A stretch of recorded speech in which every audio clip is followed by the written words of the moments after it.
people of Mexico following the devastating earthquake. I also want to reiterate my sympathies to those affected by the recent hurricanes in the Caribbean. Our thoughts are with them all at this time. As we meet at this General Assembly, we face challenges that go right to the heart of who we are as nations. Challenges that test our values, our vision, and our resolve to defend the rules and standards that underpin the security and prosperity of our fellow citizens. As I argued in my speech here last year, many of these challenges do not recognize or respect geographical boundaries. I think, of course, of the terrorism that has struck so many of our countries, including my own 5 times this year. And fueling that terrorist threat, the increasing numbers being drawn to extremist ideologies, not only in places riven by conflict and instability, but many online in their homes, thousands of miles away from those conflicts.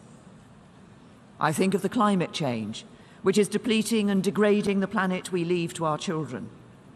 And I think of the vast challenges that come from the mass displacement of people. Many are refugees fleeing conflict and persecution.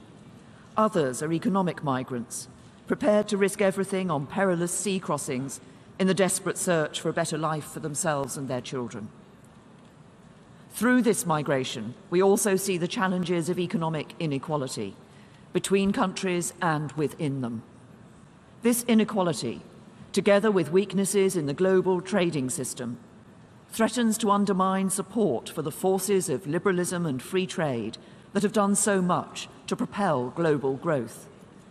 And it is pushing some countries towards protectionism in the belief that this best defends the interests of their own people.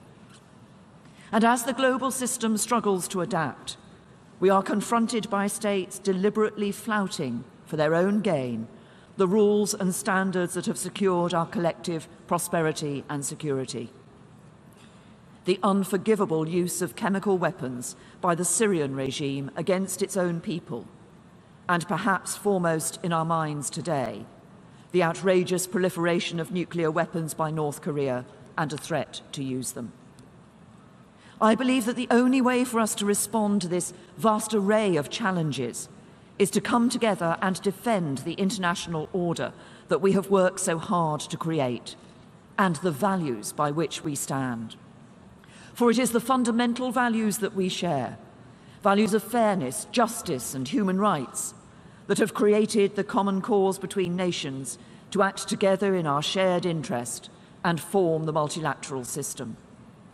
And it is this rules-based system which we have developed, including the institutions, the international frameworks of free and fair trade, agreements such as the Paris Climate Accord, and laws and conventions like the Non-Proliferation Treaty, which enables the global cooperation through which we can protect those values.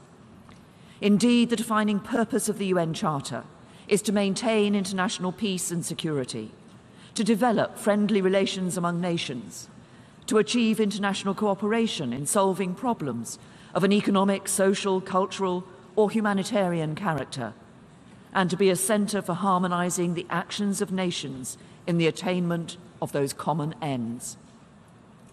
And I do not see these as vaunted ideals to be held for their own sake. These values and the rules they imbue are central to our national interest, to our security and prosperity. And the international system, with the UN at its heart, is the amplifying force that enables countries to cooperate and live up to these standards in word, spirit, and deed, to our collective and individual benefit. If this system we have created is found no longer to be capable of meeting the challenges of our time, then there will be a crisis of faith in multilateralism and global cooperation that will damage the interests of all our peoples. So those of us who hold true to our shared values, who hold true to that desire to defend the rules and high standards that have shaped and protected the world we live in, need to strive harder than ever to show that institutions like this United Nations can work for the countries that formed them and for the people who we represent. This means reforming our United Nations and the wider international system so it can prove its worth in helping us to meet the challenges of the 21st century. And it means ensuring that those who flout the rules and spirit of our international system are held to account, that nations honour their responsibilities and play their part in upholding and renewing a rules-based international order that can deliver prosperity and security for us all. First, we must ensure that our multilateral institutions can deliver the aspirations on which they were founded. Think of UNHCR looking after those who've been driven out of their homes, the OPCW striving for a world free of chemical weapons, UNICEF helping children in danger. These are all vital missions where the UN surely has a unique role to play. And that is why the UK has, over 70 years, been such a pioneering supporter of these organisations and more. But we should also acknowledge that throughout its history, the UN has suffered from a seemingly unbridgeable gap between the nobility of its purposes and the effectiveness of its delivery. When the need for multilateral action has never been greater, the shortcomings of the UN and its institutions risk undermining the confidence of states as members and donors. Even more importantly, they risk the confidence and faith of those who rely upon the blue helmets, who rely upon that sign I stand in front of today, coming to their aid in the darkest of hours. So we must begin by supporting the ambitious reform agenda that Secretary-General Guterres is now leading to create a more agile, transparent and joined-up organisation. Much of this work will be practical and unglamorous. It will require the UN to deliver better cooperation on the ground between agencies, remove competition for funding, and improve gender equality. But it will also require real leadership to confront damaging issues that have beset the UN. So I welcome the Secretary-General's new circle of leadership on preventing sexual exploitation and abuse in UN operations, and I'm pleased to be part of this initiative. We, the nations of the UN, need to give the Secretary-General our backing for these reforms. And as an outward-looking global Britain, and the second biggest funder of the UN, the UK will remain committed to spending 0.7% of GNI on development and humanitarian support. We will use our military to support peacekeeping, and our diplomats will continue to work to tackle conflict and support peace building. In turn, the UN and its agencies must win our trust by proving to us and the people we represent that they can deliver. And that is why we will remain generous in our funding, but set aside 30% to be paid only to those parts of the UN that achieve sufficient results. But this is about more than technical reforms, important as they are. It is also about reforms that enable the United Nations to truly respond to the global challenges of the 21st century. At last year's General Assembly, we undertook to do far more to resolve the challenges of refugee and migration flows. We agreed to develop global compacts to address the causes and the consequences of the mass movements of people we see today. This was an important step to elevate significantly our global response and enable us collectively to tackle this challenge of our times. So in the year ahead, as well as agreeing the principles of these compacts, we must ensure they can be applied in practice. We must do more to identify, protect and support refugees and those hosting them near conflicts. And on migration, our starting point must be that it can benefit both countries and migrants themselves, but only when it is safe, orderly, well managed and legal. If we do not manage this effectively, we will fail both our own citizens and those taking these dangerous journeys. And we will push more people into the curse of modern slavery and the hands of the human traffickers and organised criminal groups that drive this inhuman industry. But the steps we are agreeing through these compacts alone will not be enough. For if people cannot find jobs, opportunity and hope for themselves and their families where they live, they will continue to look elsewhere. And so as a United Nations and as members, we must work harder to combine the efforts of our development programmes with the private sector and the international financial institutions to support the creation of jobs and livelihoods that will address not just the consequences, but the causes of this great challenge of our time. For the truth is that despite our best efforts, we are not succeeding. We must do more. The same is true with terrorism, where again the challenges we face today are vastly different from those of previous eras. When terrorists struck London and Manchester this year, the world saw our cities come together in defiance. Our Parliament carries on. Ariana Grande came back to Manchester and sang again. London Bridge is bustling with people. Our communities came together at the Finsbury Park Mosque in North London, and Londoners got back on the tube. The terrorists did not win, for we will never let anyone destroy our way of life.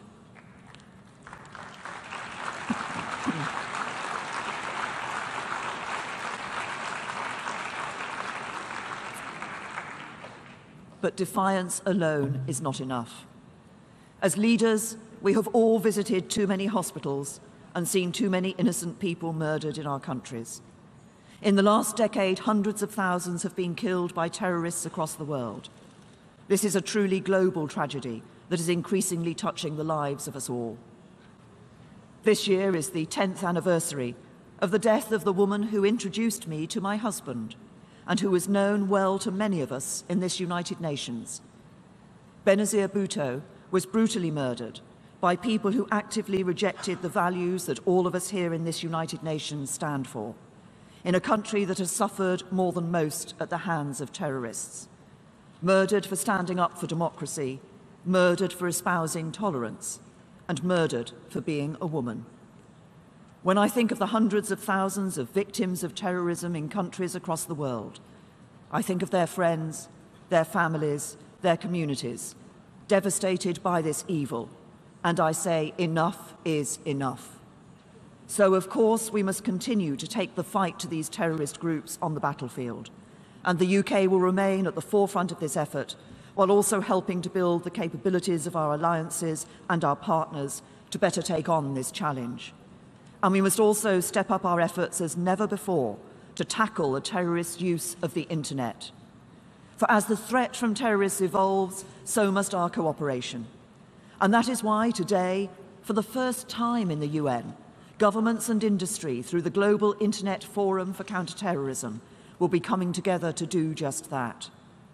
The tech companies have made significant progress on this issue, but we need to go further and faster to reduce the time it takes to remove terrorist content online and to increase significantly their efforts to stop it being uploaded in the first place. This is a major step in reclaiming the internet from those who would use it to do us harm. But ultimately, it is not just the terrorists themselves who we need to defeat. It is the extremist ideologies that fuel them. It is the ideologies that preach hatred, sow division, and undermine our common humanity. We must be far more robust in identifying these ideologies and defeating them across all parts of our societies. As I said in the aftermath of the attack on London Bridge this summer, we have to face the fact that this will require some difficult conversations. We all need to come together to take on this extremism that lives among us and to nurture the common values that must ultimately win out. These are the values of this United Nations. And yet, despite our best efforts, we as nations and as a united nations have not found the ways or the means to truly take on this threat. And that is why today, as I talk about UN reform, I ask the Secretary-General to make this fight against terrorists and the ideologies that drive them a core part of his agenda, at the heart of our development, peace-building and conflict prevention work. And to give this effort the prominence it surely requires, I'm calling on the Secretary-General to make this a theme of next year's General Assembly and use this to harness the efforts of governments, the private sector and civil society so that we can truly strike the generational blow against this vile evil in our world. And as we do so, we must clearly strike the balance between protecting our people and protecting their freedoms. And we must always guard against those who would use the fight against terrorism as a cover for oppression and the violation of human rights. So as we look at the situation in northern Burma, I call on the Burmese authorities to put an end to the violence, allow humanitarian access, and fully implement the Annan Commission recommendations. And so, by reforming our multinational institutions, we can strengthen their ability to deliver for the people we serve, protect the vulnerable and fight injustice. We can enable multilateralism to multiply the effect of our individual commitments through its convening power and spending power, through the economies of scale it can bring, the standards it can set, the moral leadership it can harness, and the legitimacy it can confer. But multilateralism can only reflect the values that individual states project, and can only multiply the commitments that they are prepared to make.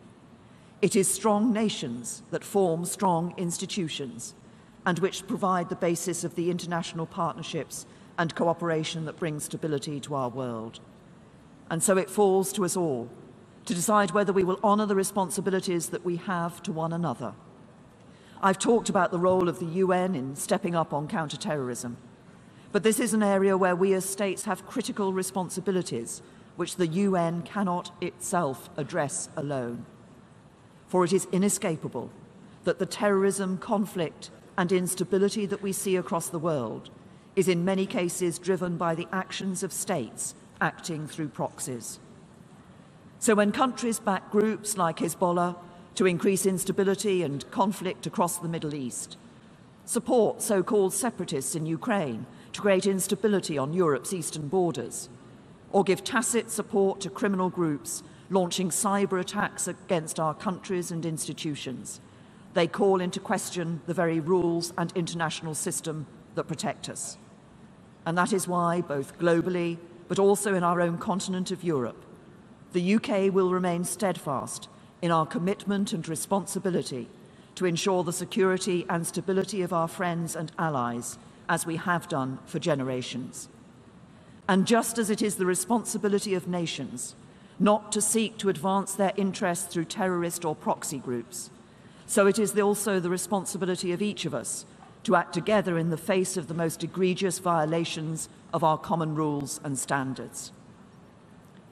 Clearly, responsibility for the chaos and tragedy that we see in Syria lies firmly at the door of Assad. He and his backers have continually frustrated the efforts of the UN to act as the broker of peace through the Geneva process. As responsible states, we must not abandon our support for the UN's attempts to secure peace and stability in Syria, and indeed we must continue to call on all those with influence on the regime to bring them to the table.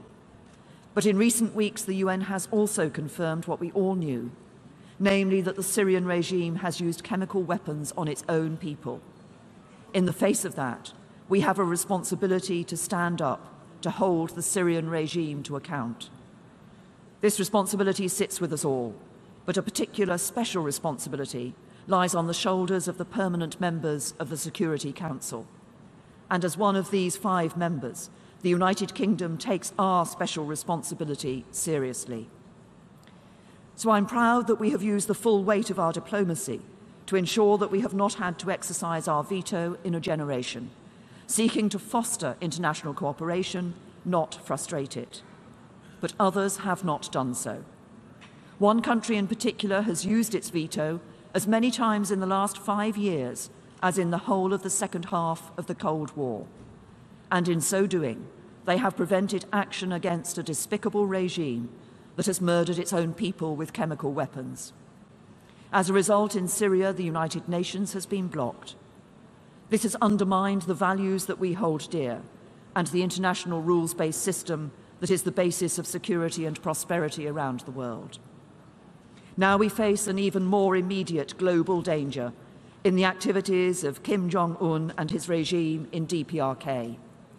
Time after time, he has shown contempt for the international community of law-abiding states, contempt for his neighbours, and contempt for the institutions and rules that have preserved peace and security.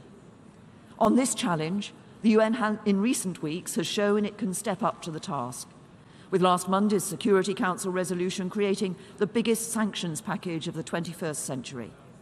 We have seen regional and global powers coming together and as in its founding charter, putting aside limited self-interest to show leadership on behalf of the wider world. But despite these efforts, DPRK continues to defy and provoke the international community and threaten its neighbours. And unless all Security Council members continue to live up to the special responsibilities that are placed upon us, and in seeking to resolve this crisis, be prepared to take all necessary measures to tackle this threat, we will not be able to bring stability to the Korean Peninsula. So as the world looks on, I am calling for further steps, and for nations with this special responsibility to work together and exert the pressure we know is necessary to force Kim Jong-un to change his ways. Let us not fail this time. Let our message to North Korea be clear. Our determination to uphold these rules is stronger by far than their determination to undermine them. Mr. President, throughout the history of this United Nations, countries have shown time and time again that by being true to our values, rules and standards, it is possible to come together and to deliver in ways that have the most extraordinary impact on the lives of the people we serve. I believe we can do so again. We must do so again, and we will do so again. Thank you.